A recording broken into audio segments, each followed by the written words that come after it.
Bueno, pues estamos aquí en La Estrella, Escuela de Vida Sana Feliz, empezando con mucha gente con ilusión, pues una charla súper interesante. Alimentación en la menopausia. Y nos la va a dar pues María José Leña, nutricionista, que pasa consulta, especialmente quizás para adelgazar, que es lo que más gusta, pero también para otros temas interesantes, como por ejemplo la alimentación en esta etapa tan importante de la vida de las mujeres. Así que ella lo pasa, como digo, en diferentes sitios y hoy pues está aquí dándonos esta charla gratuita a todos los aquí presentes y a ti que lo puedes ver a través de internet. Te dejo. Bueno, pues buenas noches, ¿vale? Y hoy voy a hablar sobre la alimentación en la menopausia, ¿vale? Pero antes de entrar de lleno en el tema de la alimentación, me gustaría que me dijeseis si vosotros sabéis la diferencia que hay entre la palabra climaterio y la menopausia. Porque todas las que estamos aquí más o menos, ¿no? Pues unas estaremos ya dentro de la etapa, casi todas estaremos en la etapa del climaterio, pero no todas estaremos menopáusicas. ¿Cogéis la diferencia del concepto? No es lo mismo climaterio que menopausia. Entonces, vamos a aclarar lo que es el concepto de climaterio. El climaterio va a ser la etapa en la vida de la mujer, ¿vale?, de transición entre la edad fértil y la edad no fértil. Es decir, eso puede abarcar desde unos cuantos meses a muchos años, ¿vale? Generalmente puede abarcar desde los 40 hasta los 60, ¿vale? En esa etapa lo que sí hay es un descenso gradual, casi siempre, de la función ovárica, con el consiguiente descenso de lo que son las hormonas, como los estrógenos, la progesterona, ¿vale?, que son las que van a hacer que vaya dando paso al cese total de la regla, que en ese momento es cuando estamos en la menopausia. Pero todas decimos vulgarmente, yo ya estoy menopáusica, y a lo mejor lo que tenemos son trastornos, esos trastornos graduales que nos van a llevar a la menopausia como tal. Pero la menopausia es el cese de la última regla, mantenido durante 12 meses. A partir de los 12 meses empieza la posmenopausia, que está englobada en la palabra climaterio. Es decir, que en el climaterio tendríamos la fase desde que empiezan las alteraciones de la regla, en la que empieza a lo mejor a venirte un mes sí y dos no, empiezan a prolongarse los periodos y en vez de tener ciclo de 28 días tenemos de 30 o de 35, o al contrario, empiezan a cortarse, ¿vale? Pues eso es lo que se denomina, lo que denominamos la premenopausia o la perimenopausia. Luego, desde ese camino que empezamos hasta que llega la menopausia, ¿vale?, el cese total de la regla, donde ya no hay más bajada del sangrado, es lo que se considera menopausia. Y desde ahí hasta esos 12 meses, que es cuando una persona entra ya en la menopausia es porque ha pasado 12 meses sin ningún tipo de sangrado, ¿vale? Pues desde ahí hasta la etapa ya que es no fértil, ¿vale?, es lo que consideraríamos la posmenopausia. Pues la premenopausia o perimenopausia, la menopausia y la posmenopausia es lo que denominamos climaterio, ¿vale? Es una etapa en la vida de la mujer en la que cada una la va a manifestar de diferente manera. Unas personas tendrán más sofocos, otras personas estarán muchísimo más sensibles, otras tendrán distensión abdominal provocada por la digestión que se enlentece o bien por retención hídrica porque también se acumula líquido, otras podrán tener sequedad vaginal, problemas de cistitis recurrentes, otras podrán tener los sudores nocturnos, el insomnio, en fin, una cantidad de cositas que no nos pueden arruinar la vida, ¿vale? De hecho, el hablar y de ser conscientes de que lo que representa la menopausia no es una enfermedad, es lo que hace que la tengamos como una etapa más de la vida. Lo mismo que un embarazo no es una enfermedad, salvo que tenga una serie de complicaciones, el climaterio tampoco debe suponerlo, pero sí que es verdad que debe de ir parejo siempre a contar con nuestra pareja, porque nuestra pareja debe de saber que los trastornos que provoca el climaterio, ¿no?, pues los podemos englobar en 3 grandes campos. Uno serían los vasomotores, esos son los típicos sofocos, los sudores nocturnos, las taquicardias, ¿vale? Todo eso hace que nos sintamos incómodos en algún momento del día o en alguna situación, y nuestra pareja, nuestros compañeros, nuestros maridos deben de saber lo que nos pasa, porque luego viene lo que hemos estado antes comentando, que hay que estar, hay que ver qué calor tienen, hay que... Entonces, siempre vamos con nuestro abanico, aunque los demás estén abrigaditos, y nos da esa cosa que no lo podemos soportar. O se te pone el cuello rojo, o los ojos parece que se te van a salir porque estás con un calor horroroso. Todo eso son los trastornos vasomotores que llevan este trastorno de secreción de hormonas, ¿vale? Luego están los trastornos psicológicos, ese estrés, esa ansiedad, ese sentirte súper emotiva que con nada se te saltan las lágrimas, el sentir que no duermes bien por las noches, el levantarte cansada, el sentir agotamiento y cansancio sin tener nada aparente que lo pueda causar. Simplemente lo causa ese trastorno que hay en esa secreción hormonal. Ese descenso de estrógenos va provocando todos estos síntomas. Luego también hay problemas que afectan al sistema urogenital. Puede haber, por el descenso de estrógenos, se endurece lo que es el epitelio del útero, todo lo que es, y provoca dolor a la hora de tener relaciones sexuales. Hay menos lubricación por el tema del descenso de estrógenos y de progesterona. Y entonces, si tú no comunicas eso a tu pareja y que sepa que tu falta de deseo o a la pérdida de libido, pues lo que hace el descenso de la libido, lo que hace es que no tenga ganas de tener relaciones sexuales, él puede pensar que es por otra situación, y lo que tenemos que nosotras hacerle ver es que no nos pasa nada, simplemente que por nuestro descenso hormonal es el que ocasiona que no tengamos a lo mejor ese deseo, pero no a lo mejor una pérdida de deseo como tal, sino que nos duele y nos provoca como un cierto rechazo. Entonces, compartirlo con él, ponerle medio para que siga siendo la vida sexual una vida plena durante toda esta etapa, ¿vale? Aparte de todos estos trastornos, pues los típicos que conocéis todas, me imagino, ¿no? Sabéis que se aumenta de peso. Ese yo creo que es el que más le preocupa a todo el mundo, porque el hecho de mantener el peso a lo largo del climaterio, pues la verdad es que es realmente difícil. Es realmente difícil porque el descenso de estrógenos causa un aumento de peso. Pero ahora os lo voy a explicar en la pizarra para que lo veáis. Vosotras sabéis que todas tenemos un gasto, ¿no? Un gasto calórico y unas necesidades calóricas que tenemos que cubrir. Si nosotros nos pasamos de nuestras necesidades e ingerimos más cantidad de la que debemos, engordaremos, ¿no? Porque no quemamos lo que ingresamos. Que lo hacemos al contrario y hay un déficit, es decir, ingerimos menos de lo que necesitamos, pues habrá una pérdida de peso. Pero ¿qué pasa cuando llegamos a la menopausia? Pues mirad, vamos a tener, por ejemplo, venga, María misma, con 40 años. Y vamos a tener a la misma María con 50 años. María necesita 1800 calorías para llevar su día a día, ¿vale? Entonces, esto sería la necesidad calórica de María. Ahora, María gasta, ¿vale? Pues por el hecho de estar en reposo, de mantener temperatura corporal, una respiración, gasta 1000 calorías, ¿vale? Y a esa le sumamos las de la actividad física, que pueden ser 800 calorías. ¿Qué pasa? Pues que tenemos 1800 y 1800. Entonces María no engorda, ¿vale? María sigue comiendo, haciendo su ejercicio físico, comiendo correctamente, y María no engorda. Pero esta misma María llega a los 50. A partir de los 40 años, cada década disminuye el metabolismo basal un 5%.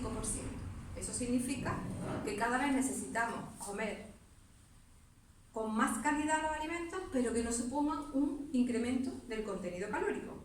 Por tanto, ahora nos vamos a María, que sigue necesitando sus 1800 calorías. Pero ahora ya el gasto que tiene metabólico María ya no es 1000 calorías. Ahora María quema 900. Sigue haciendo su actividad física y el gasto que le aporta el metabolismo de los alimentos. ¿Y aquí qué hay de ay, perdón. Ya, ya.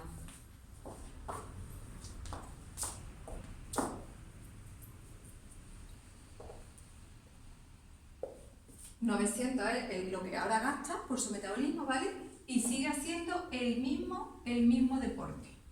800 calorías que me gasta porque sigue teniendo la misma actividad física que tenía antes. ¿Qué pasa ahora?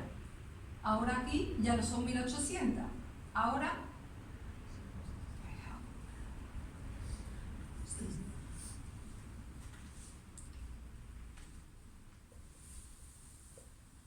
María va a tener...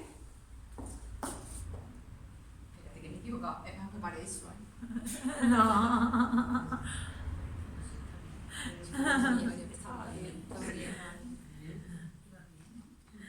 Ahora María tiene quema menos, ¿vale? Eso es. Claro, es que si no me faltaban a mí 100 calorías. ¿Vale? Y ahora María tiene 1900 calorías.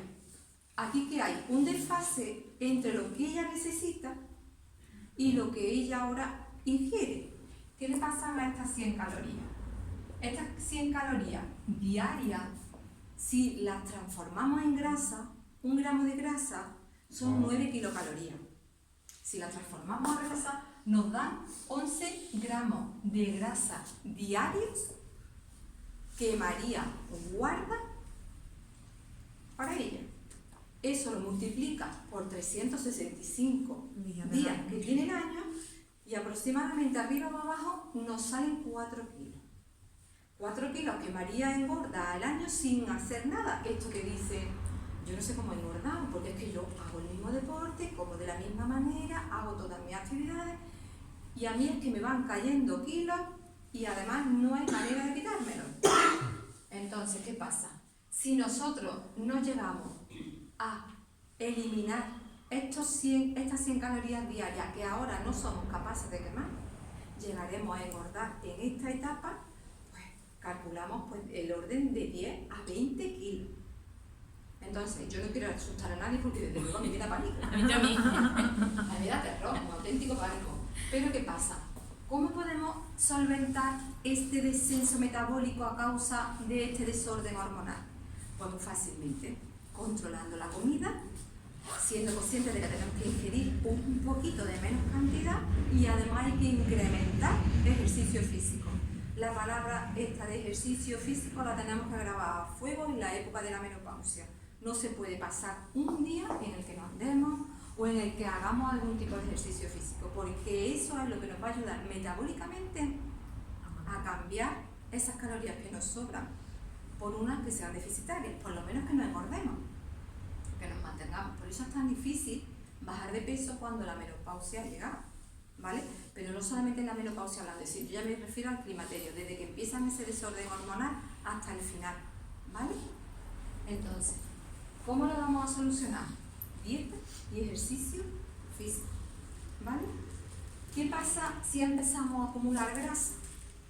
Pues si acumulamos grasa, en esta época en la que el descenso hormonal nuestro femenino, estrógeno y progesterona, nos hacían que durante la época previa al climaterio tuviésemos el tipo pera, es decir, la grasa se acumulaba en piernas, en glúteos, en cadera y nos daba la construcción de pera, ¿vale? Pues ahora con el descenso de estrógeno y progesterona nos vamos a asimilar más al tipo manzana, es decir, aquellas personas que van a ir acumulando grasa en la zona abdominal.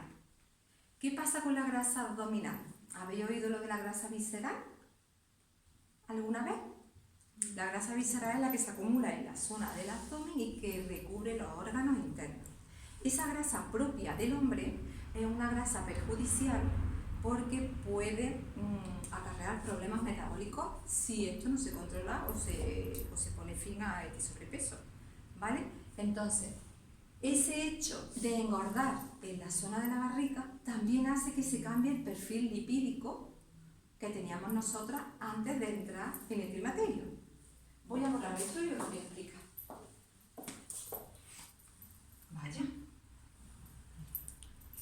¿Sabéis lo que es el colesterol? Sí. ¿Alguna ha mirado alguna vez su analítica y ha visto que a veces que le pone colesterol total y luego colesterol bueno y colesterol malo? El colesterol bueno es el HDL y el colesterol malo es el LDL, ¿vale? El LDL son proteínas de baja densidad y el HDL son lipoproteínas de alta densidad. Bueno, si nosotros resulta que tenemos a María con 40 años y un perfil lipídico de un colesterol total, vamos a ponerle de 200. No es que esté bajo, pero vamos.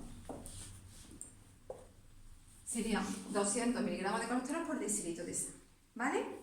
Y le desglosamos el colesterol bueno y el colesterol malo. Este lo podríamos tener en un valor de unos 140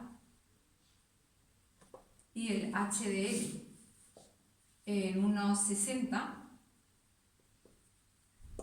Aquí el perfil lipídico resultante es un perfil lipídico normal que nos prevendría de la aparición de la aterosclerosis, que sabéis que es la acumulación de placas de ateroma, sobre todo en las arterias carótidas, ¿no?, que van estrechando la luz de la arteria y pueden, al desprenderse, provocar un infarto cerebral, un ictus, ¿vale?, y traer serios problemas. Bueno, pues con 40 años tenemos un perfil así y estaríamos estupendos. Pero ahora, ¿qué pasa cuando llegamos a los 50? Pues que el colesterol, por el hecho de haber descendido el valor de los estrógenos y la progesterona, sube, pero no hace falta que comamos tocino, ni que nos demos la buena vida con el chorizo, la morcilla y la panceta. Sube. ¿Vale? Entonces ahora pasamos de tener un colesterol total de 200, pues lo podemos pasar a tener de 220. Pero además el colesterol malo sube, el colesterol total sube a costa del malo, que es el que nos puede provocar todos esos problemas, y pasaríamos de tenerlo de 140 a 170, pero además haciendo también que el bueno, que es el que nos protege, el que nos sirve como si fuese el Fairy de las arterias, que no es el que no elimina grasa, Vale. también no lo baja. Con lo cual ahora nos vamos a esto, y eso es una pena. Alcanzar un perfil lipídico así, a la larga, lo único que trae son complicaciones metabólicas, ¿vale? Que si hay sobrepeso, hay diabetes, lo único que podemos ocasionarnos son problemas cardiovasculares, ¿vale? Entonces, esto es lo que tenemos que intentar con la comida y el ejercicio regularlo. El LDL lo podemos regular con la alimentación. Repercutirá en el colesterol total. Pero el HDL, no hay ningún alimento que tú te comas que baje el HDL. El HDL lo podemos subir simplemente con el ejercicio. Por eso, hacer hincapié en el que el tema del ejercicio en la menopausia es totalmente fundamental. No podemos obviarlo en ningún momento, ¿vale? Entonces, ya vemos que cuando hay un descenso de estrógeno y de hormonas, pues ¿qué pasa?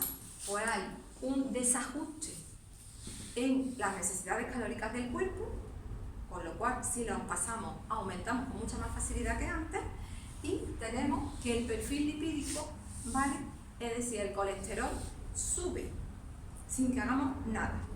Pero la cosa no se queda aquí. La cosa es que el descenso de estrógeno, de progesterona, también afecta al metabolismo del calcio.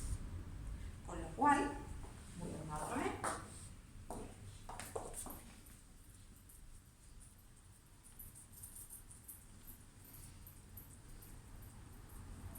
El calcio es uno de los minerales fundamentales y que hay que tener muy en cuenta e ingerirlo junto con la vitamina D en la época del climaterio y la menopausia, ¿vale?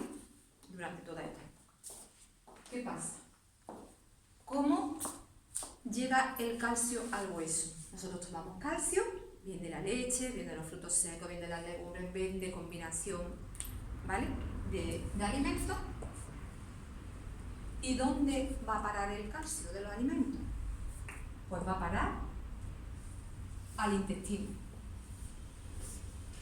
En el intestino se absorbe y pasa a la sangre, ¿vale? Vamos a hacerlo así un poquito más mono. Pasa a la sangre que lo va a distribuir a muchas partes del cuerpo, pero en concreto lo va a distribuir, pues mira, sí, un fémur un poco así, pero bueno, a los huesos, ¿vale? Entonces, ¿qué pasa? Esto está pasando en nuestro cuerpo sin ningún tipo de problema hasta que llega la menopausia. Ahora, el calcio que tomamos ya no se absorbe. En el intestino, ¿cómo se absorbía? Porque la función intestinal, la función digestiva, se desacelera en la época esta, en la menopausia y en el climaterio. Con lo cual, ¿qué pasa? Ya no absorbemos la misma cantidad de calcio, comiendo lo mismo. ¿Qué pasa entonces? Pues que ya aquí ya no pasa a la sangre la misma cantidad. Pero en sangre tiene que haber valores de calcio. Y unos valores de calcio en concreto que disminuye mucho, pues tendríamos una hipocalcemia, ¿vale? Que sube mucho, se incrementa mucho, tendríamos lugar a una hipercalcemia. Pero en este caso, ¿qué es lo que pasa? Que no está llegando suficiente calcio a la vena y la sangre la demanda del reservorio, el reservorio de calcio en el organismo, ¿dónde está? En los huesos. Pues entonces, ¿qué pasa? La sangre quiere calcio y la demanda de los huesos. ¿Qué le pasa a los huesos? Pues que la densidad de masa ósea que tienen se va perdiendo cuando se va excretando ese calcio. De ahí viene la temida osteoporosis, ¿vale? Que esto es lo que suele pasar cuando ya esto se cumple mucho tiempo, el hueso esto sería la cadera, que hay que echar la imaginación, ¿eh? Pero esto sería el cuello del fémur. Y muchas veces decimos que las personas mayores se han caído por la calle y se han roto la cadera. Pero no es que se hayan caído y se hayan roto la cadera, es que la debilidad ya del hueso de la cadera y del fémur está tan frágil que con un tropezón, incluso un paso, se fractura la cadera y nos caemos. Pero no es por otra cosa que por el descenso del estrógeno que hace que se excrete calcio para pasar los torrentes sanguíneos.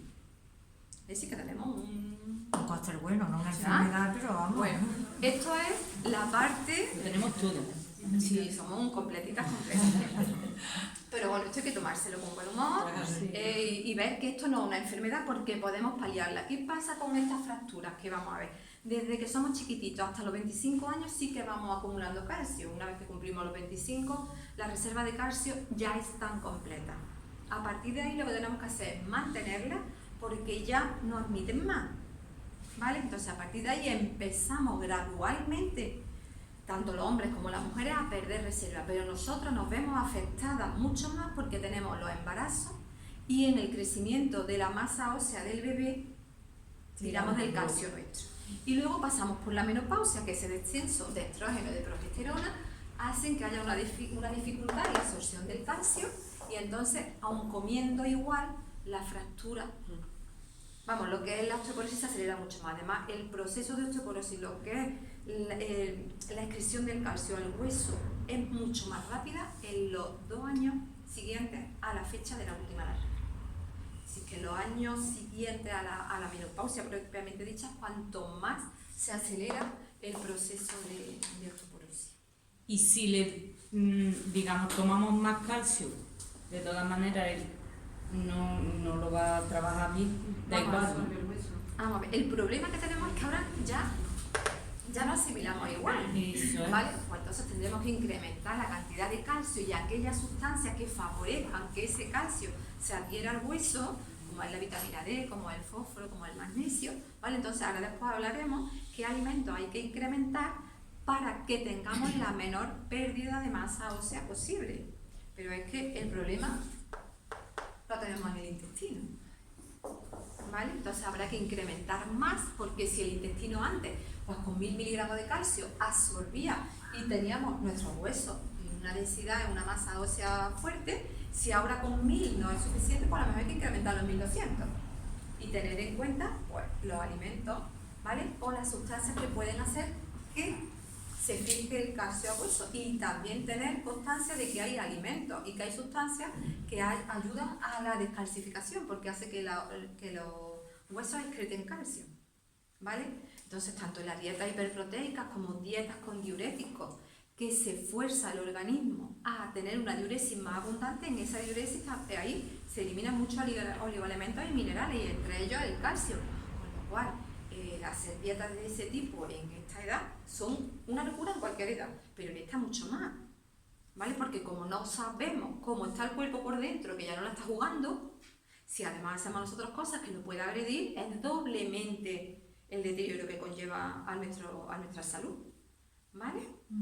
Entonces, bueno, esto ha quedado claro, lo que es el climaterio, lo que son las fases del climaterio y lo que la menopausia y el climaterio conlleva, ¿no? Aumento de peso, perfil lipídico cambiado,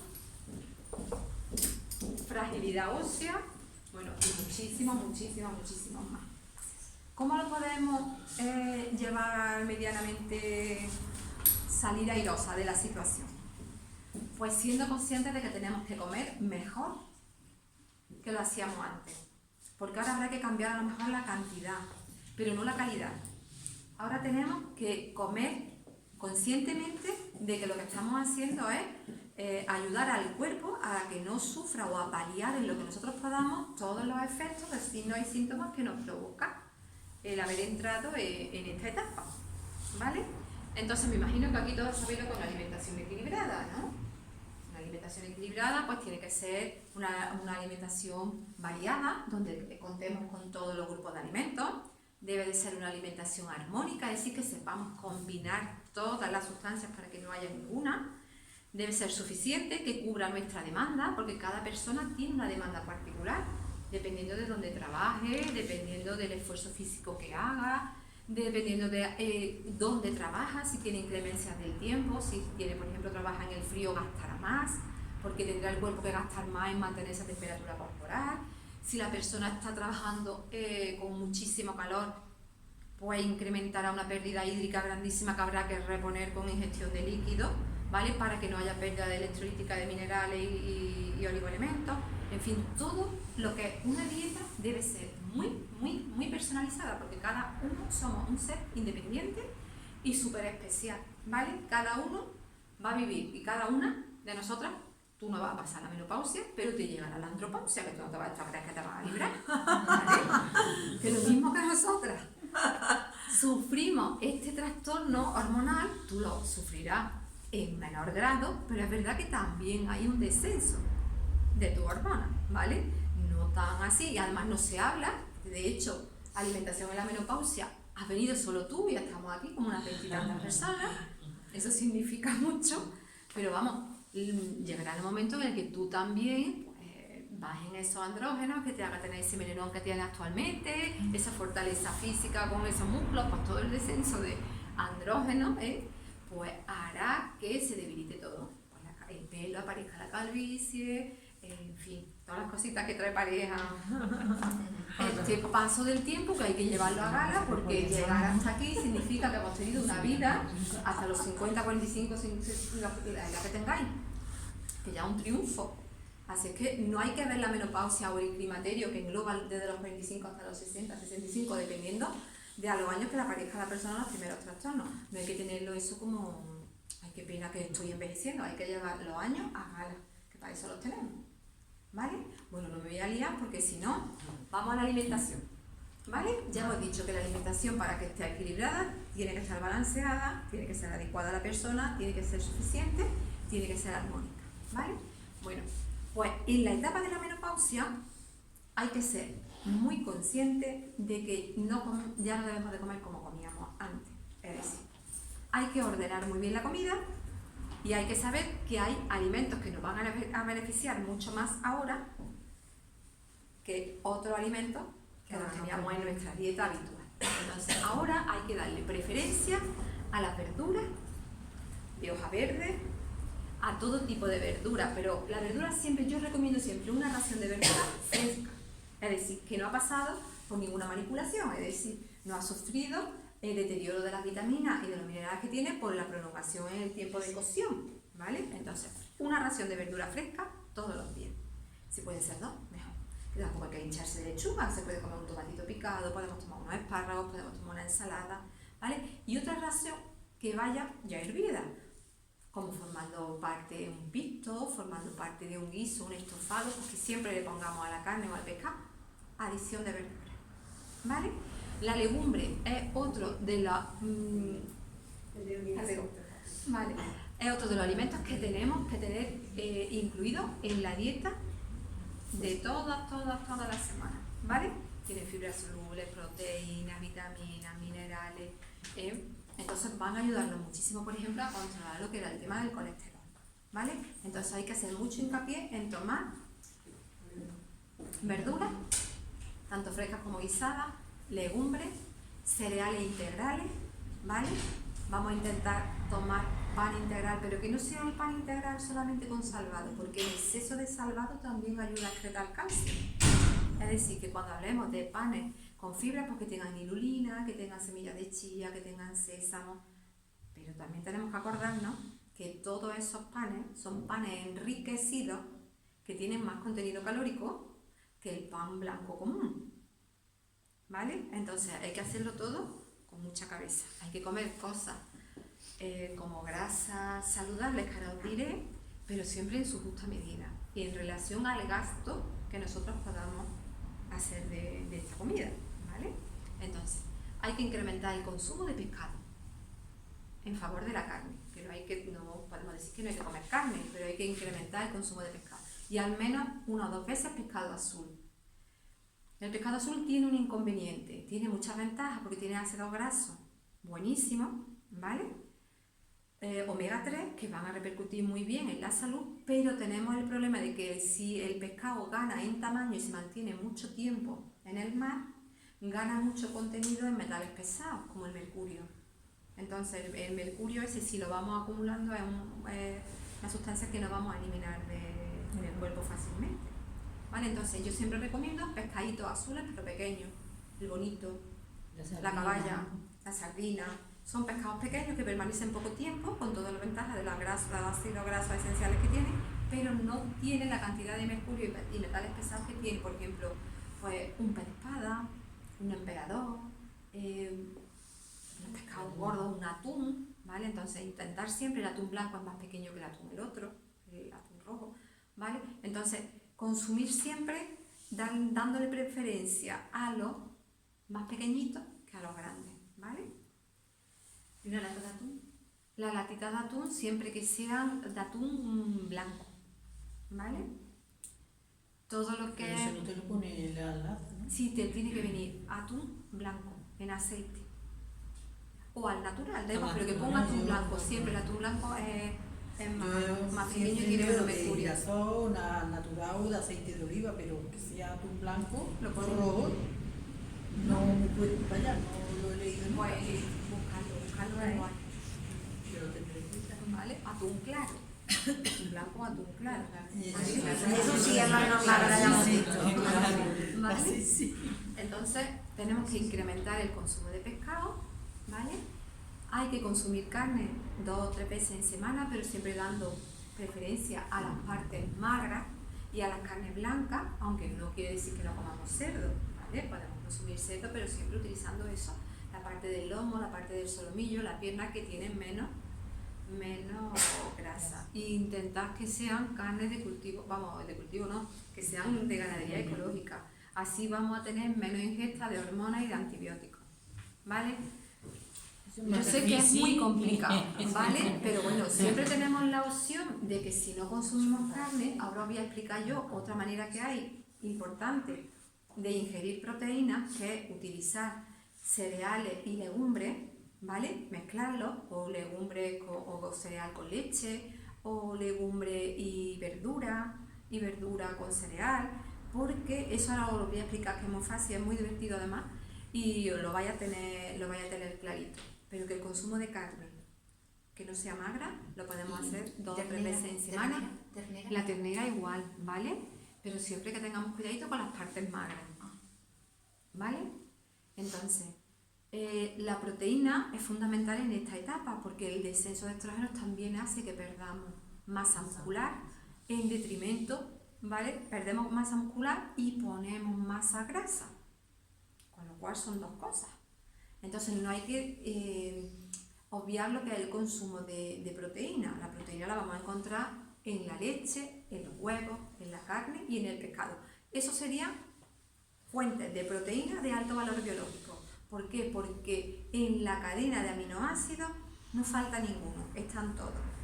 Pero luego nos vamos a imaginar un vagón, un tren, ¿no? Nos vamos a imaginar el AVE, con su montón de vagones. Todo ese tren, con todos sus vagones, es una proteína. Pues cada vagón es un aminoácido. Para que ese tren funcione correctamente, tiene que llevar todos los vagones completos.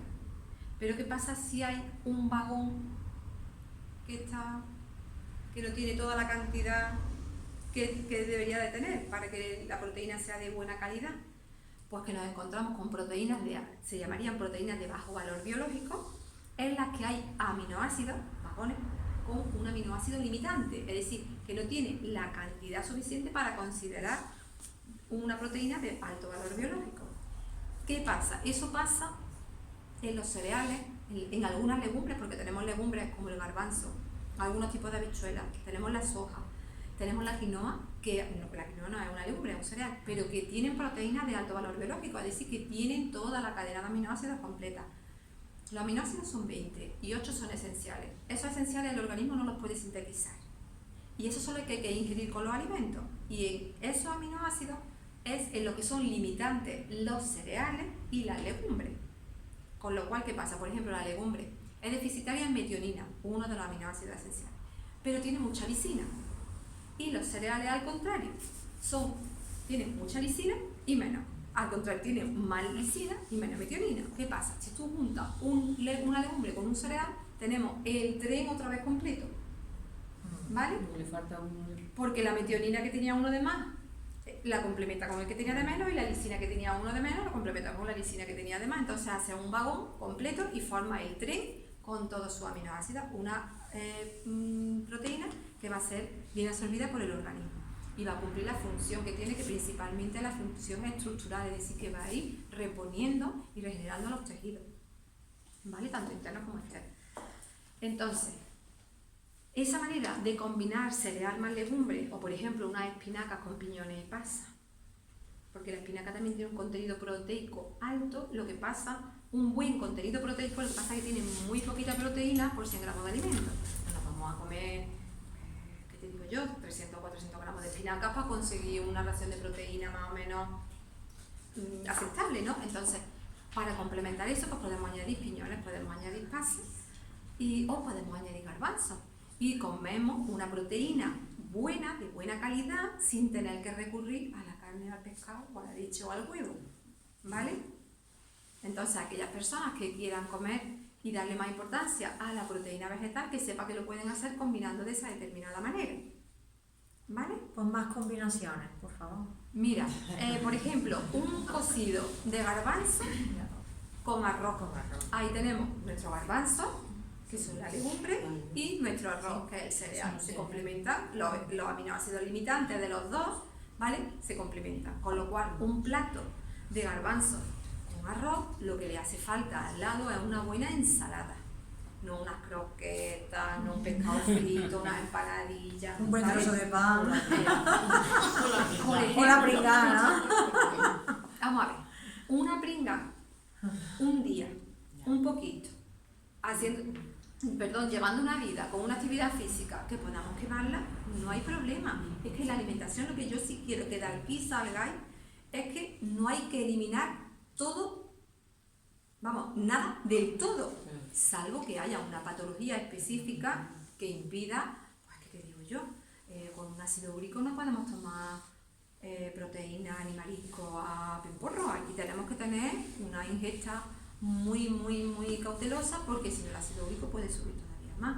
O si tienes problemas de colesterol, pues no podemos tomar tocino, manteca, jamón ibérico, por muy bueno que sea, ¿vale? Bueno, el jamón ibérico, el colesterol no lo sube, porque la grasa monoinsaturada que tiene ayuda a eliminar. Pero ¿qué pasa? Que el contenido calórico sí lo tenemos, y es que teníamos el peso y el colesterol y teníamos más cosas. Es decir, que el jamón ibérico en esta etapa también con moderación, ¿vale? ¿vale? Porque las 9 calorías de grasa por gramo que tiene el tocino y la pata blanca y la pata negra es la misma. Y la cena de Navidad a la vuelta de la esquina.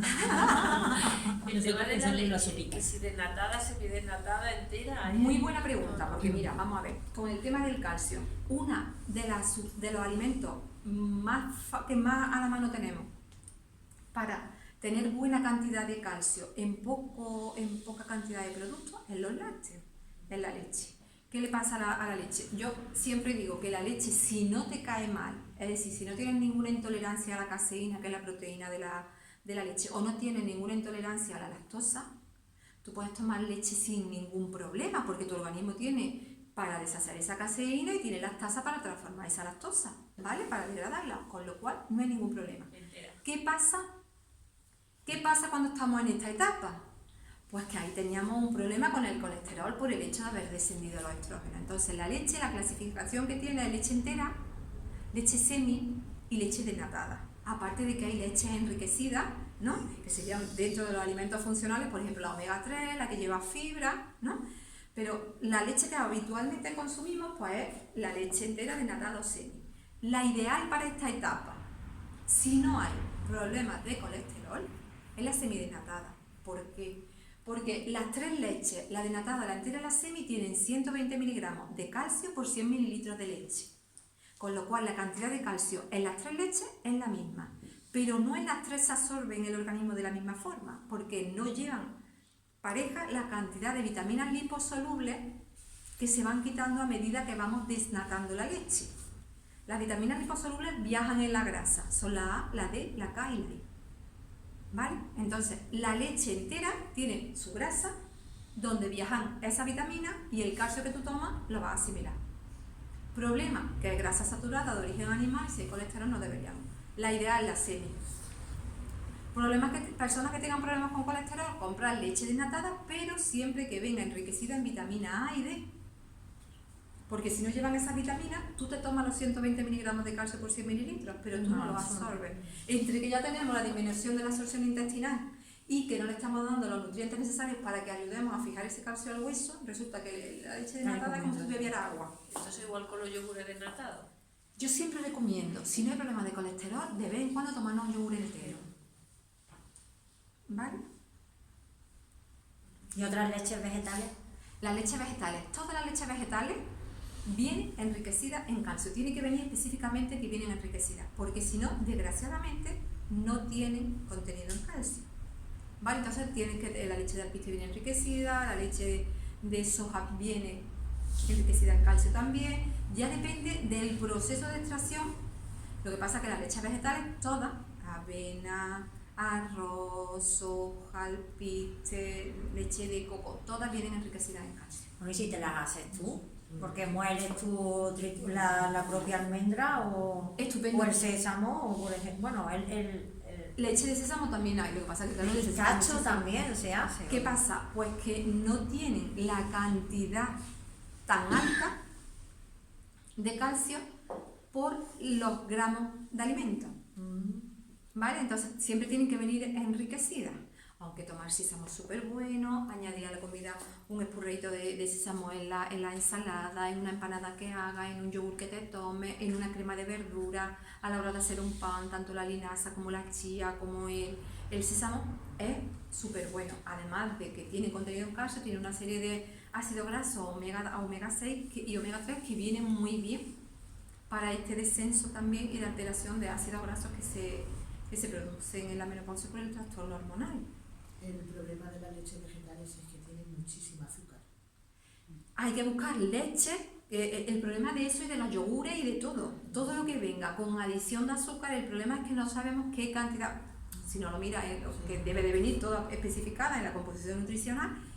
Es verdad que ingieres toda esa cantidad, pero con un azúcar adicional que no nos hace falta en el cuerpo, además de que el exceso de azúcar también ayuda a excretar calcio del hueso, es decir, que todos los alimentos excesivamente dulces y todas las comidas precocinadas y todas las no nos hacen un flaco favor al cuerpo. Soy diabética y por eso es lo primero que miro. El contenido de azúcares. Y es Vale. que es abismal, es que es una diferencia muy grande, muy grande. A lo mejor es un yogur de 125, tiene 37 gramos de azúcar. Pone a los 100 gramos, pero un yogur tiene 125 gramos. Entonces, Hay que tener muchísimo mucho azúcar. cuidado y esto quedaría para otro tema, porque lo que es la lectura de las etiquetas nutricionales, eso da para otra hora y media. ¿Sabes? A mí me gusta Entonces, siempre leer, yo al supermercado de pongo. otra cosa que hay que tener muchísimo cuidado en la época de la menopausia es la ingesta de sodio. El sodio, la sal común. ¿Vale? La sal común no se debe exceder de 6 miligramos al día. ¿Vale? ¿Qué pasa? De 6 gramos. No contabilizamos el sodio como tal, del sodio no debemos de pasar 2 miligramos, ¿vale?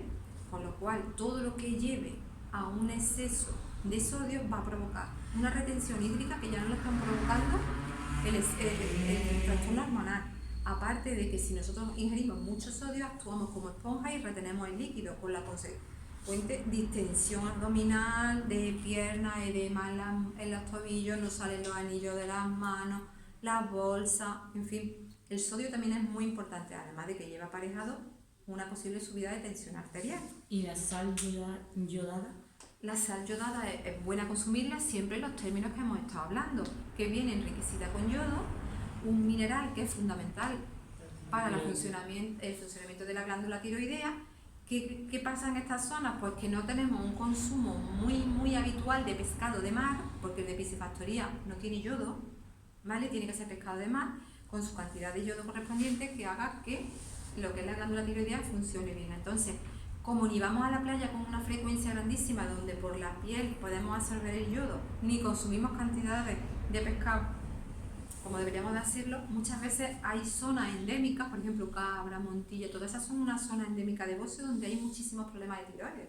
Hay muchas personas con hipotiroidismo, ¿vale? Y también muchas personas con hipertiroidismo. Pero las dos son disfunciones de la glándula tiroidea y el consumo de sal yodada pues está bien. En el caso del hipertiroidismo no conviene al cuerpo tampoco echarle más yodo porque ya está segregando la hormona bastante y no. Pero una persona sana, lo ideal es que la sal sea yodada, ¿vale? Dentro siempre del consumo racional, ¿eh? Sí, claro. Siempre. Lo que son las bebidas estimulantes, café, teína, todas estas sustancias estimulantes, ¿qué pasa? Es verdad que aquí hay como una contradicción, porque antes hemos hablado de que en la menopausia hay más cansancio, hay más astenia, hay más desgana, hay un agotamiento físico que no tiene respuesta en que haya hecho un gran trabajo o que haya hecho una actividad que te haya provocado ese agotamiento. Y es verdad que tengo muchísimas personas que me dicen, oye, a mí no me vaya a quitar el café, que es que yo sin el café por la mañana no puedo vivir. ¿Vale? Un café o dos, no pasa nada. Pero más café o más bebidas estimulantes, como la cafeína, la teína, el chocolate, pues todo eso hace que estemos mucho más excitadas, ¿vale? Y se agrave esta sensación de ansiedad que provoca este estado también. Ahora bien, si la persona no tiene ansiedad, porque ya os he dicho antes que no todas presentamos los mismos síntomas, ni con la misma duración, ni con la misma intensidad, a lo mejor hay aquí personas que no sienten ese cansancio y el café no les pasa nada, pero también les recuerdo que todas las sustancias estimulantes pueden provocar una subida de la tensión arterial, ¿vale? Que es otro de los factores que se alteran cuando llegamos a la menopausia. Tensión, colesterol, aumento de peso. Pero que por tomar café no pierdo calcio, ¿no?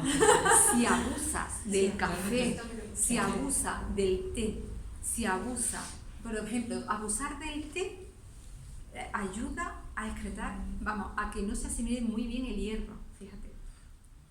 Es que vamos a ver, yo siempre digo lo mismo, yo soy una persona súper repetitiva donde voy, y es que yo digo que la moderación es el pilar básico de todo, pero no solamente en la alimentación, en todas las situaciones que se te puedan presentar en la vida. Entonces, un exceso de agua te da un cólico de agua que te muere y es agua. Pero que te hinchas de café te puede dar una colitis que te va. Aparte de que un aumento del consumo del café hace que no se asimile bien el calcio, ¿vale? Igual le pasa a las bebidas carbonatadas. Vamos a decir nombres, pero el ácido fosfórico que llevan también hace que se excrete calcio del hueso. Con lo cual, sabiendo eso, todas las bebidas de cola pueden pasar facturas si abusamos de ellas. Hay personas que beben muchísima Coca-Cola en lugar de beber agua. Y cuando digo que hay que beber 2 litros de líquido, me refiero a 2 litros de agua. No me vale la cerveza, no me valen los zumos, no me valen los refrescos. No, es que ¿Vale? el agua es... Vamos a ver, más que en ninguna época de nuestra vida, la menopausia tiende a resecar la piel por el descenso de estrógeno. No hacen, vamos, en esta época es fundamental los 8 vasos de agua, ¿vale? Que pueden ser en modo de infusión, que pueden ser en caldos de verdura, muy bien, pero lo otro dejarlo aparcado, porque tanto el alcohol tiene 7 calorías por gramo, los refrescos tienen muchísimos gases, que en esta época la distensión abdominal ya viene sola. Por esto, si además le añadimos los gases, nos vamos a poner incapaces. Si bebemos cualquier otro tipo de bebida, trae muchísimas calorías aparejadas, con lo cual incrementa el contenido calórico, que no nos hace falta en este momento tampoco. Yo siempre digo que el agua, los caldos de verdura, algún zumo natural que no tenga, los zumos, yo no soy muy partidaria de los zumos por el hecho de que necesitamos 3 piezas de fruta mínimo para tomar un vaso de zumo. El contenido calórico se multiplica, le dejamos la fibra atar, con lo buenas que son las fibras solubles que tienen las frutas, ¿vale? Que van bien para el colesterol, para el estreñimiento, para la eliminación de otras sustancias. Y entonces la estamos obviando en el momento que hacemos un exprimido de algún tipo de un licuado de alguna fruta. Entonces, de vez en cuando no pasa nada. Hombre, si me dice yo es que si no meto un zumo de naranja es que es la única fruta que tomo, pues tómate un zumo de naranja. Por lo menos estás ingiriendo vitamina C y otras sustancias fitoquímicas que te van a venir genial.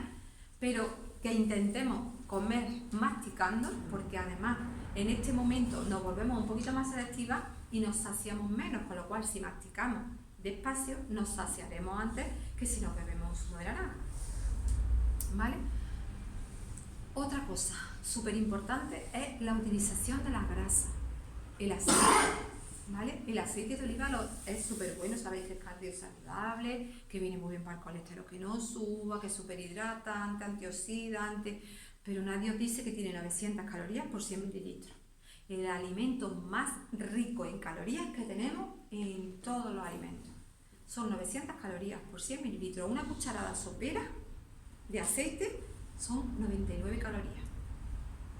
Muchas veces nosotros que vivimos en una zona donde tenemos el aceite de oliva a la mano, nunca nos falta, ¿qué hacemos? Un buen chorreón. Un buen chorreón y venga y empapo ahí lo que puede ser un mollete, un pan, el que comáis aquí, ¿no? Unos 100 gramos, 80 100 gramos que os comáis. No es lo mismo rallar un tomate y echarle 2 cucharaditas de postre al tomate y untarlo en el pan, que mojar el pan en aceite y viva la pepa de Puerto Real. Y nos comemos un mollete con 500 calorías, que nosotras ya no nos lo podemos permitir, salvo que hagamos un gasto energético a base de deporte, estupendo. ¿Vale? Es decir, que todo con moderación, incluido el aceite de oliva. ¿Vale? Preferible para guisar el aceite de oliva, por supuesto, y para la ensalada, por supuesto. ¿Qué hay que utilizar como otro tipo de aceite? Pues crudo, pues el de girasol, o el de cánola, o el de maíz, o el de coco. Se pueden utilizar. El de coco siempre se ha englobado en los aceites que tenían grasas saturadas. Siempre se metía en los aceites que eran grasas sólidas, como la mantequilla, como la margarina, como el tocino. Entonces, esas grasas son perjudiciales para el sistema cardiovascular, porque van estrechando la pared de la luz arterial y van provocando placas de ateroma, porque son grasas que son saturadas. El aceite de coco hace ya tiempo que se utiliza mucho y es un ácido que tiene triglicéridos de cadena media, lo que se ha visto y se ha comprobado que ayudan al sistema cardiovascular, con lo cual es un aceite saludable, ¿vale? Entonces lo podemos utilizar como todo, con moderación. Pues yo ¿Vale? creía que la mantequilla, de hecho no compro margarina, compro mantequilla. Mucho más saludable que la margarina. Pero te he oído que la has metido... En las grasas saturadas, porque son grasas de origen animal. ¿Vale? Las grasas pueden ser de origen animal, de origen vegetal.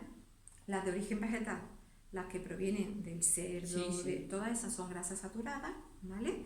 Que suben el colesterol en sangre. Luego tenemos otras grasas animales que son beneficiosas porque son ácidos grasos poliinsaturados que están en los pescados, están en las legumbres, están en los frutos secos, ¿vale? Están en esos alimentos sí que son saludables, pero también hay que comerlos en equilibrio para que haya un equilibrio entre la ingesta de lo que es el omega 3 y el omega 6, que estaréis hartitas de verlo por la tele pulular, ¿no? Luego tenemos el omega 9, que es el ácido, el aceite de oliva, ¿vale? Entonces, para que una persona comiendo grasa coma saludablemente, la grasa saturada, mira, la grasa debe de ingerirse en una dieta equilibrada de un 25 a un 30%. Es decir, si en una dieta tenemos el 100%, consideramos, ¿no? Bueno, mira, lo voy a poner aquí para que lo vean. Una dieta equilibrada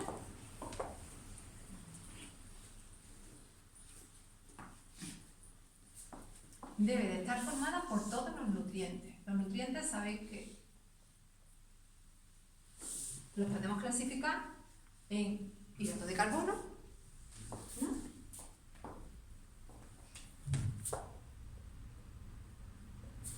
En grasa,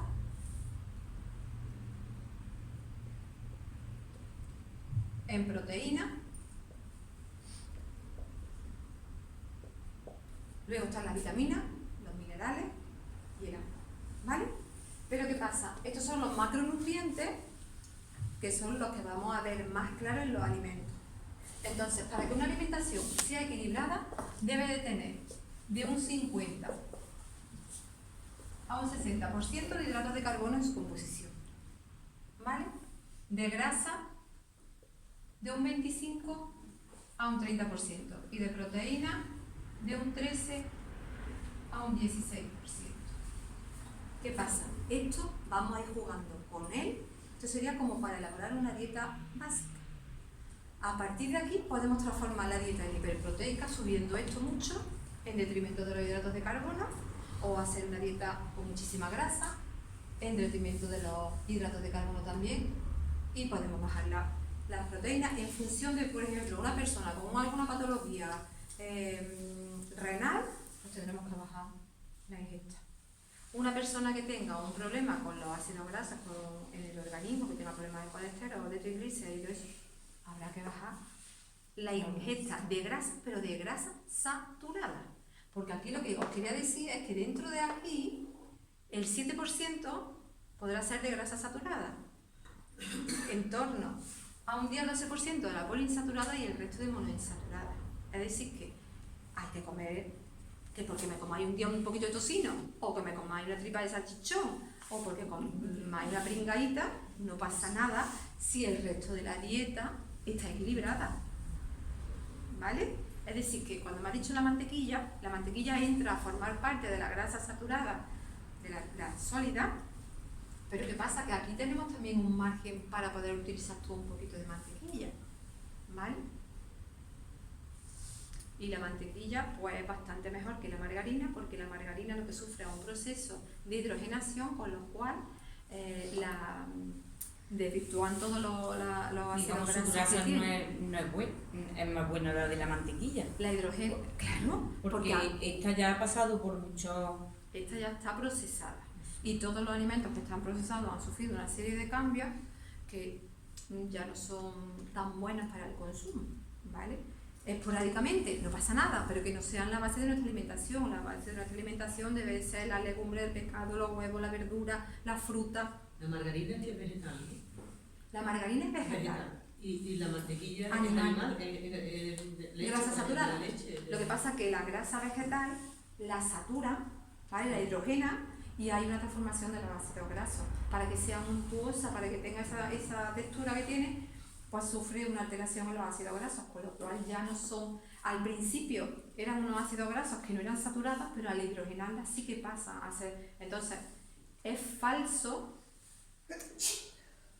Yo no puedo decir que sea falso, porque además te va a salir, pero que Entonces, como lo de comer pechuga de pavo, no, pechuga de pavo no, porque está libre de grasa, como comer salchichón de pavo. Ahora me dicen a mí, por ejemplo, me llegan, ay, yo no como embutido del cerdo porque como es malo para el colesterol, pues yo me pasaba al pavo. Y ya el chorizo lo como de pavo, el salchichón lo como de pavo. ¿Y qué pasa? Es que el pavo y el cerdo son animales, grasa animal con la misma grasa saturada. Unos vuelan y los otros andan, pero la grasa es la misma. Entonces eso es como un engañabobo, ¿vale? Y lo que verdaderamente puedes comer del pavo y del pollo, pues es la típica pechuga de pavo, la pechuga de pollo, y para ustedes contar, porque todos los demás embutidos pues llevan adición de grasa, y me da igual que sea de pavo que sea de cerdo, ¿vale? muchas veces te equivocas porque piensas que como es pavo me puedo comer más cantidad Y el de cerebro no debe comer tanta y al final tiene más ingesta de... A ver, eso es lo que pasa con los alimentos light. Los alimentos light no son otros engañabocos. Porque como son light, pues no podemos comer todo. No te puedes comer todo. Y sin azúcar. Ese es otro alimento, sin azúcar, y ya eso ya es... Es que los alimentos light muchas veces bajan la grasa, pero añaden azúcar. ¿De qué te sirve? De nada. ¿Vale? Entonces los alimentos light también hay que comerlos con moderación. Mejor no comerlos. Comer comida saludable, comida que tú prepares, que tú hagas, que tú veas cómo ha llegado a tu casa y cómo te la vas a comer. No llegar y que te la pongan. ¿Tú qué sabes lo que le han echado aquí? Tú puedes hacer una hamburguesa maravillosa en tu casa con tu pechuga, con tu pavo, con lo que tú quieras, o con proteína de soja que la quieres hacer vegana. Tú puedes elaborarla y una hamburguesa no es mala, ni una pizza tampoco si la haces bien hecha. El problema está en que la comida rápida hoy en día no la sirven de momento y en un momento dado tiramos de ella, pero que sea, como te digo yo siempre, de forma esporádica. Lo ideal es hacerlo todo en casa. Yo sé que cuesta trabajo, cuesta tiempo, hay que organizarse, pero al final ganamos en salud.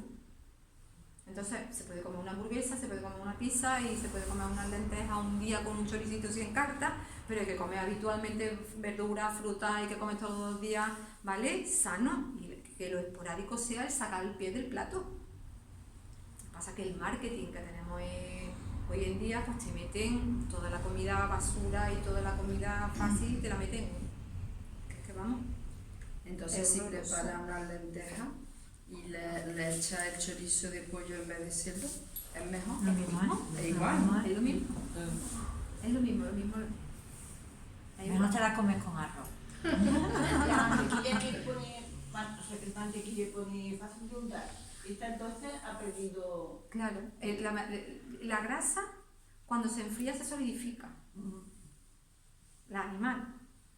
¿Qué pasa? Que entonces se puso de moda la mantequilla porque era fácil de untar. Porque la mantequilla, hay que ver lo que costaba esa mantequilla para untar el bocadillo o la tostada. Entonces salió aquí. Nos la vendían como que era buenísimo para el colegio.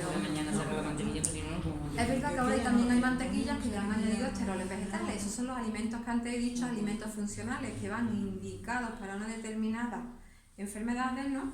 Y es verdad que llevan una serie de sustancias que hacen que repercutan positivamente en el organismo, como los yogures con toda la adición de bífido, como la leche con el omega 3, o muchos alimentos que te digo yo, los yogures estos que vienen de encia, caipo, todo eso que tiene mucho más calcio.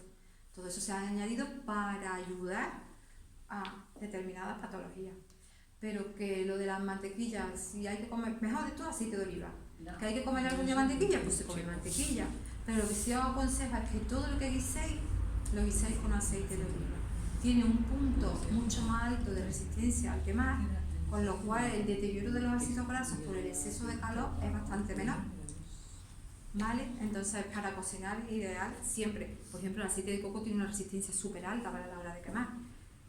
No se queman los ácidos grasos y va muy bien también. Todo ya está en cuestión de que la persona no quiera o no tomar, pero no causa perjuicio, ¿vale? El tomarlo. Pero siempre la alimentación, el truco de la alimentación para que estemos sanos, no cojamos peso, es que la variemos y que comamos siempre cantidades moderadas, ¿vale? No vale repetir, no vale más sopa, no vale saltarse comida, no vale comer después de comer. Tú tienes que siempre completar un proceso digestivo, tarda unas 2 horas y pico, dependiendo también de la cantidad de comida que haya hecho. Nunca interrumpa el proceso. Come 6 veces al día, fracciona la ingesta en 6 veces, a un desayuno, una media mañana, un almuerzo, una merienda, una cena. Y si la cena lleva hasta la hora de acostarte, pasan 2, 3 horas o 4 y vas con gasusilla, es mejor que te tomes un yogur o te tomes una pieza de fruta o medio vasito de leche. El lácteo en ese momento viene muy bien porque tiene triptófano, que es el precursor de la serotonina, con lo cual entra en un estado de relajación y de bienestar que propicia la aparición del sueño. Entonces, lo ideal es que variemos, que guardemos una serie de normas, que nos acordemos de que hay que comer verdura, de que hay que comer carne, pescado, huevo, las 5 raciones de verdura y fruta que las respetemos todos los días, que utilicemos la fritura lo menos posible, que comamos una ración de verdura fresca todos los días, que bebamos agua, que una cervecita, una copita de vino no le viene mal a nadie, una copita de vino blanco o de vino tinto, que son cardioprotectores por los polifenoles que tiene, no pasa nada. Lo que no se puede beber uno es una roba de vino, una cervecita con alcohol, sin alcohol. Verás que todas esas cosas se pueden hacer, pero siempre con moderación y dentro siempre de un contexto de alimentación equilibrada. ¿Vale? Yo no sé si queréis algo O sea que más. si hoy hago cocido, mañana no me lo puedo comer. Lo guardo para el otro día, ¿no? ¿Por qué? Como ha dicho, nos repitamos. No, pero no te comas Mejor que el te lo comas. Ah, que no repitamos la comida ese Dentro de la día. comida que no vuelva a comer otra vez. Vale, ya, que ya. algún día sobra cocido y ha hecho más, pues oye, la comida no está para tirarla, Eso digo yo. ¿vale? Pero que intentes variar, que no siempre pongas cocido, que pongas una habichuela, que pongas unas lentejas, que si te gusta la soja, que utilices la soja, que utilices la quinoa, que utilices... Hay un montón de cereales y legumbres que no utilizamos, pueden ser en forma de ensalada, en forma de potaje, en forma de ligas con verdura como las espinacas con garbanzos. Hay muchísimas maneras de comer saludable. Lo ideal es que vayamos variando, no caemos en la monotonía, no hacemos que el organismo tenga una demanda de nutrientes porque siempre nos centramos en los mismos y hacemos que la alimentación sea muchísimo más rica en todo. Pero es moderación, moderación y moderación. Ahora, en todo. ¿Qué alimentos no se deben mezclar según fruta después de comida? Vamos a ver, la fruta después de la comida. La fruta detrás de la comida engorda lo mismo que antes y tiene las vitaminas y las minerales lo mismo que antes. ¿Qué pasa? Pues que ahora, por ejemplo, en nuestra etapa, que ya hemos enlentecido el metabolismo, ya hemos enlentecido la función digestiva, ¿qué pasa? Cuando ya comemos y la fruta cae detrás de lo que hemos ingerido, pues ya está en proceso de digestión y ahora le metemos una serie de azúcares que si eres propensa a los gases pueden hacer que dé flatulencia y tengas una tarde graciosa. ¿Vale? El aporte calórico, el mismo. El tomarlas fuera de la comida, hay mayor disponibilidad de esas vitaminas y minerales, porque no se pierde en el camino. ¿Vale? Engordar lo mismo. Y detrás, si eres de las personas que no le provoca gas, pues lo podrás tomar tranquilamente, y si eres de las que no, pues cuidado especial cuando tomemos legumbres, cereal, la pasta, el arroz, porque si no hervimos, vamos a ver, el arroz y la pasta es otra cosa muy graciosa. El arroz y la pasta tienen almidón. El almidón es un polisacárido, ¿vale? Que por la acción del calor, cuando tú te lo comes, lo has desglosado y comes glucosa más fácilmente asimilable, porque ese almidón se va desdoblando por la acción del calor.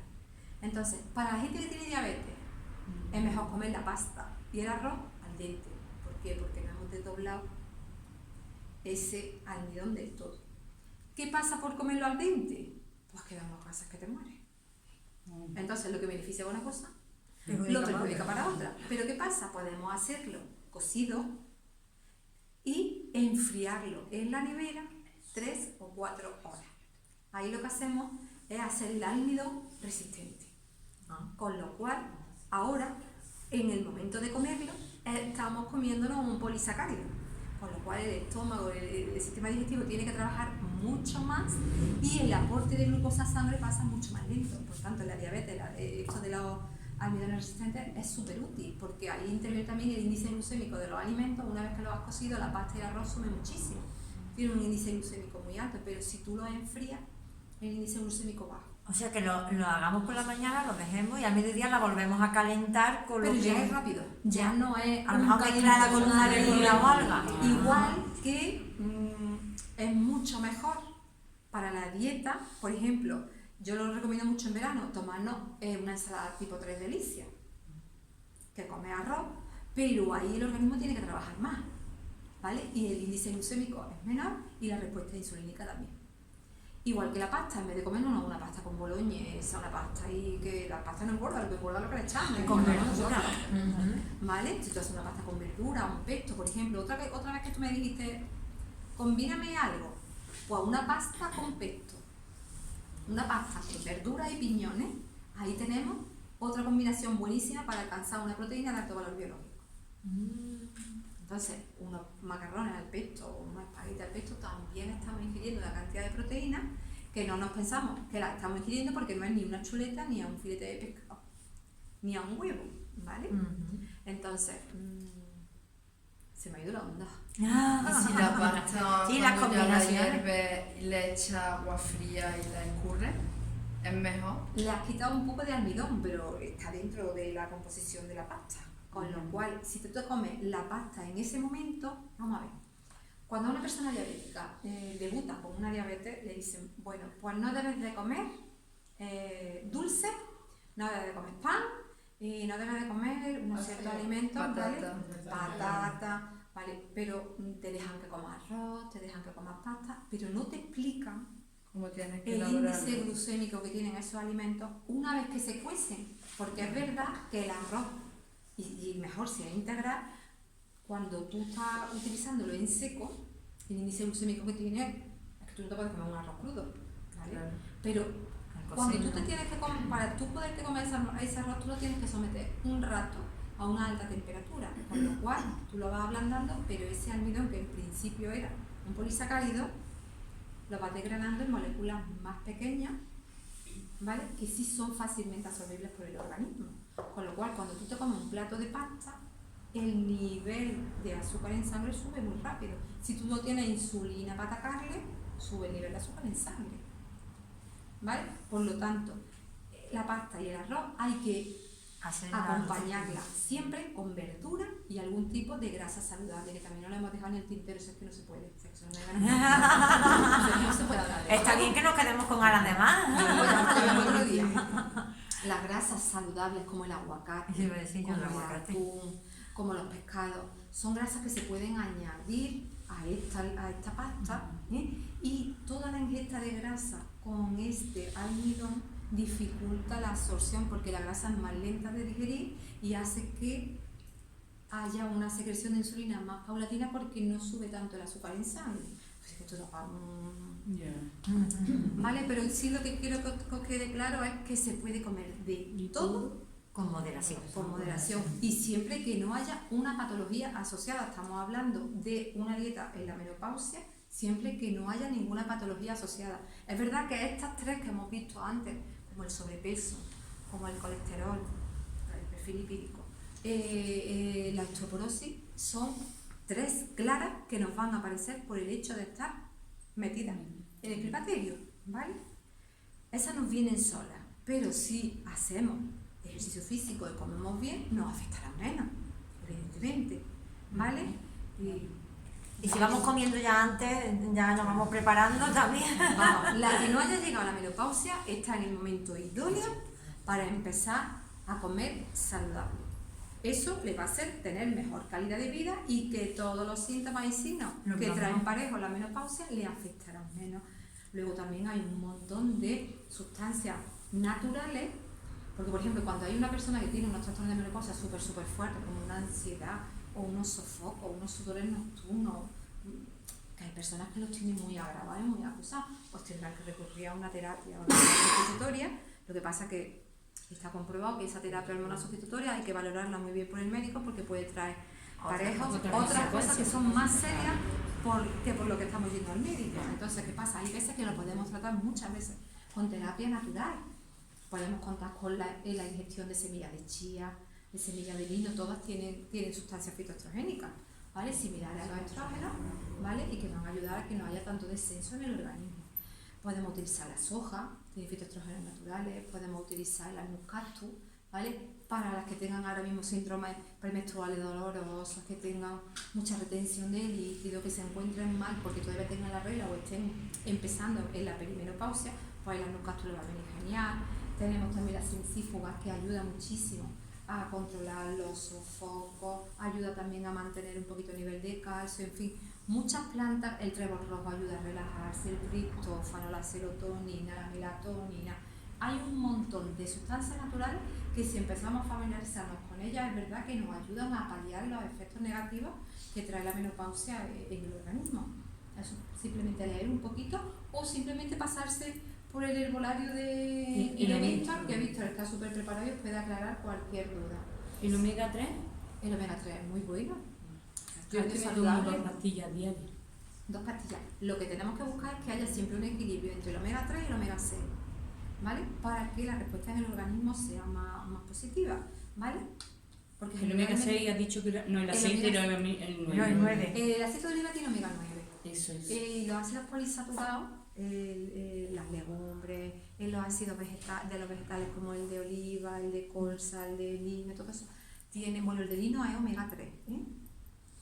Y los otros como el girasol, la soja y todo eso, lo que tienen son omega 6. Pero es verdad que utilizamos mucho omega 6 en la alimentación y un desfase de omega 3 y omega 6 pues no es beneficioso para el organismo, ¿vale? Sí, sí. El omega 6 en exceso puede provocar inflamación en articulaciones y en todos los tejidos del organismo, y el omega 3 hace el efecto contrario, es antiinflamatorio, por eso tiene que estar equilibrado. ¿Vale? Mira la cámara y termina. Pues nada, encantada de haber estado aquí con vosotros. Si tenéis alguna dudita más, pues a tiempo estamos de contestarla. Y si no, pues Gracias cuando a ti. queráis otra vez, Gracias. venga. Gracias a ti. Gracias.